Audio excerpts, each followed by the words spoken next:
इस देश में कुछ लोग कहते हैं कि हिंदू खतरे में है, कुछ लोग कहते हैं कि मुसलमान खतरे में है।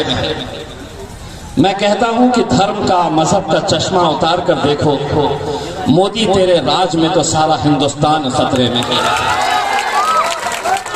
आज सियासत के नाम के ऊपर हमने भाई भाई के बीच में कैसी दरारें और कैसी दीवारें खड़े कर दी है, सिर्फ कुछ सीटें जीतने के लिए, अपनी सियासी दुकान चलाने के लिए। इस मुल्क की खूबसूरती यही है जो आज स्टेज के ऊपर हमें दिखाई दे रही है, लेकिन जाति, धर्म और मजहब के नाम के ऊपर लोगों को बांटने का काम। मुझसे मीडिया वाले पूछते हैं कि तुमने 5 सालों के अंदर क्या काम किया।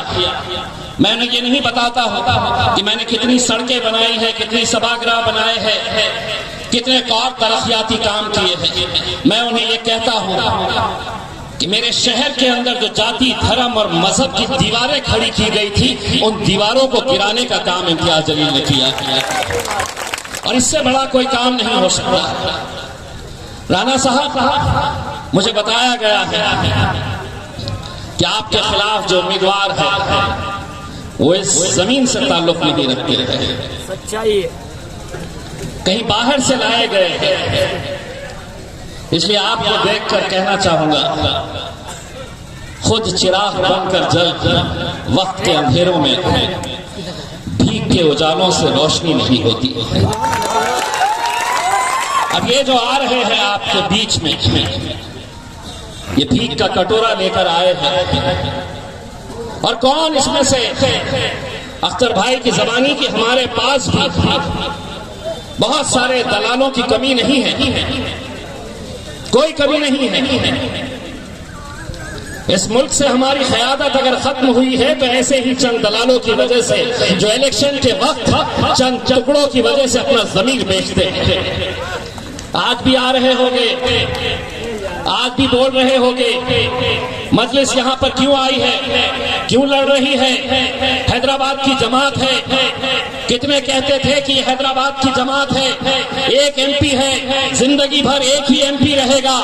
लेकिन अल्हम्दुलिल्लाह बैरिस्टर असदुद्दीन अवैसी साहब अब पार्लियामेंट में अकेले नहीं बैठते, उनका भाई इम्तियाज जलील भी वहां पर जाकर बैठता है। और मैं वो मंजर तस्वर कर रहा हूं, आदिल भाई, पार्लियामेंट का पहला दिन, असदुद्दीन अवैसी साहब बीच में बैठे, उनके दाहिनी तरफ अख्तरुल ईमान साहब बैठे, उनके बाएं तरफ हमारे राणा रंजीत साहब बैठे।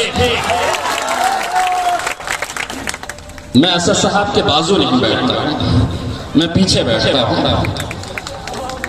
और अभी भी पीछे ही बैठूंगा। इसलिए पीछे बैठता हूं कि जब भी असद साहब खड़े रहते हैं तो ये आरजेडी वाले, जेडीयू वाले, कांग्रेस वाले, भाजपा वाले, इन्हें बड़ी तकलीफ होती है शेरवानी को देखकर, बड़ी तकलीफ होती है। पहले उनसे होती थी, बोले अब दूसरा आया है ये भी बहुत बोलता है, अब ये 2 बोलते हैं तो ये तीसरे साहब क्या कम बोलते हैं क्या? तो वो मंजर तस्वर करिएगा। और उस दिन कौन कितने जीत कर आया है, कौन सी पार्टी कितनी आई है, ये मायने नहीं रखेगा। मोदी तो अमित शाह से यही सवाल करेगा, रे ओ सांभा कितने आए रहे इस बार। मेरे भाइयों, मैं आप लोगों से इत्तेहाद की भीख मांगने के लिए आया। मुझे मालूम है कि आने वाले 2 दिनों के अंदर आपके बीच हमारे ही अपने कुछ लोग आएंगे और ये कहेंगे कि नहीं, इन्हें वोट देंगे तो वो जीत जाएगा, ये जीत जाएगा। सब एक ही थाली के चट्टे बट्टे हैं।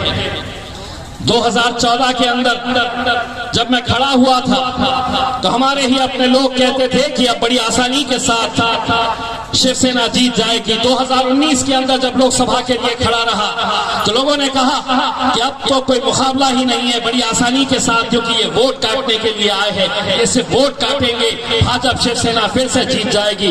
मैंने अपने नौजवानों से कहा था कि नौजवानों, एक ताकत बनकर खड़े तो रहो, एक धक्का लगाओ तो सही।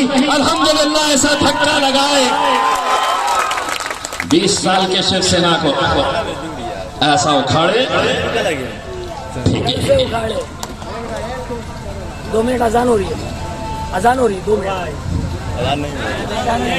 जगह अभी है अजान। और अभी भी सारी की सारी ताकतें लगी हुई है। 48 सीटें हैं, इकलौता एक इम्तियाज दिल्ली, लेकिन वो भी हजम नहीं हो रहा। आज मुझे इस बात की खुशी है कि आज से 10 साल पहले जिस जमात को देखने का नजरिया लोगों का था, आज असदुद्दीन अवैसी साहब की मेहनत का नतीजा है कि आज हमारे पास राणा रंजीत जैसे नौजवान मजलिस के साथ जुड़ रहे हैं। मैं राणा भाई आपको एक बात यकीन के साथ कहता हूं, आप मजलिस का दामन मत छोड़िए, क्योंकि मोदी जी ने एक नारा दिया था, इस देश के अच्छे दिन आने वाले हैं। वो कब आएंगे मुझे पता नहीं, लेकिन जब आपको देखता हूं तो मजलिस के अच्छे दिन आने वाले हैं। आप जैसे नौजवानों को देखकर मुझे यकीन होगा, क्योंकि आज जिस खूबसूरत गुलदस्ता इस मुल्क का हमने यहाँ पर सजा के रखा है, अगर हम कांधे से कांधा लगाकर एक दूसरे के साथ खड़े नहीं रहेंगे, वरना इस मुल्क की सियासत ने हमें तो सिर्फ बांटने का काम किया है, हमें सिर्फ तोड़ने का काम कर रही है। आज उन्हें इस बात की तकलीफ है, अगर हम गूंगे रहते, हम मुक्के रहते, हम बोलने वाले नहीं रहते, तो शायद हमारी मुखालिफत इतनी नहीं होती। अमित शाह साहब आए थे मेरे शहर औरंगाबाद में चुनावी प्रचार के लिए, और अपने भाषण के अंदर कहा कि दिल्ली में मुझसे पूछते हैं कि इस शहर का सांसद कौन है, अब वक्त आया है कि इसको मजलिस को यहाँ से उखाड़ कर फेंकना है, यहाँ पे कमल को खिलाना है और यहाँ से दिल्ली को भेजना है। अमित शाह साहब का भाषण, मैं 1.5 महीना उनसे पूछते रह गया, कौन आ रहा है मेरे को उखाड़ के फेंकने के लिए, बता। कोई नहीं आया, कोई उम्मीदवार ही नहीं मिला। बेचारे एकनाथ शिंदे साहब महाराष्ट्र के मुख्यमंत्री जा रहे थे, उनको बुलाया, बोले ले मैं तो वहां पे जीत नहीं सकता, तू लड़ने। उनके गले में बांध दिए। लेकिन इतना मैं आपको यकीन के साथ कह सकता हूं, जैसा हमारे एक आदिल भाई ने कहा है, आपको ये समझकर चलना है कि आपका उम्मीदवार जो है वो राणा रंजीत सिंह नहीं है,